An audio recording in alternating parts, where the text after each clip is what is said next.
j'imagine que quand on est par exemple célibataire et qu'on rencontre du monde, c'est pas le même degré de confiance et de discussion possible.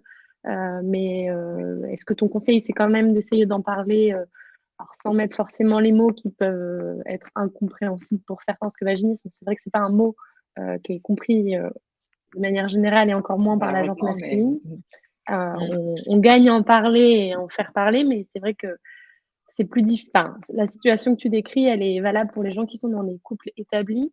Quand on ouais. est célibataire, du coup, faut pas non plus se fermer et plus du tout avoir de relations. C'est un peu difficile.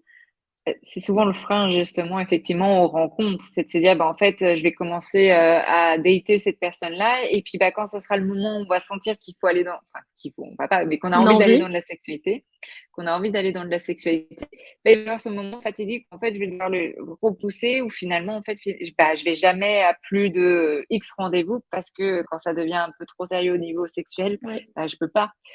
Et c'est dommage de s'empêcher de vivre des expériences intimes de par le vaginisme. Euh, Vous n'êtes pas obligé de dire que vous avez du vaginisme quand c'est des partenaires comme ça d'un soir ou qui ont peu d'importance pour vous. Par contre, alors de partir de ce que vous avez envie Ok. d'expérimenter avec eux, en fait, finalement. Ça peut être, bah voilà, si par exemple vous dites, OK, on se retrouve chez moi ce soir, OK, et puis de dire, bah voilà, ce soir, j'ai envie qu'on puisse prendre nos temps et j'ai envie de sexe oral et simplement du sexe oral, c'est ce que j'ai envie ce soir. Et toi, qu'est-ce que tu as envie? Des fois, voilà, de pouvoir mettre des mots, de pouvoir partager à l'autre, bah, ça permet de mettre le cadre aussi. Ça montre ce que vous avez envie et Mm. votre intention.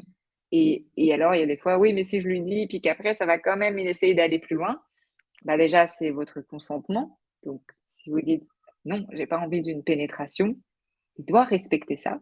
C'est le consentement.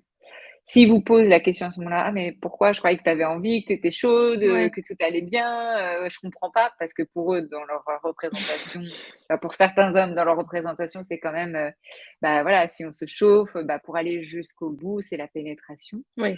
Et bah, là, c'est à vous de voir comment vous vous sentez aussi vis-à-vis du partenaire. Il y a des fois, certaines fois, bah, c'est juste de couper court et de s'en aller. Et c'est tout à fait OK aussi. Et des fois, si vous sentez que ça peut être un partenaire réceptif, et c'est ce que j'espère pour vous aussi dans vos expériences Ouais. intimes, qu'en face, vous ayez en fait, ça fait vachement le tri aussi, bah, dire voilà, j'ai des difficultés dans ma sexualité ou bah, j'ai le souffre du vaginisme. Pour moi, la pénétration, c'est pas possible pour le moment, donc je préfère éviter. Et toute personne saine dans une relation saine, même une relation d'un soir, doit l'entendre.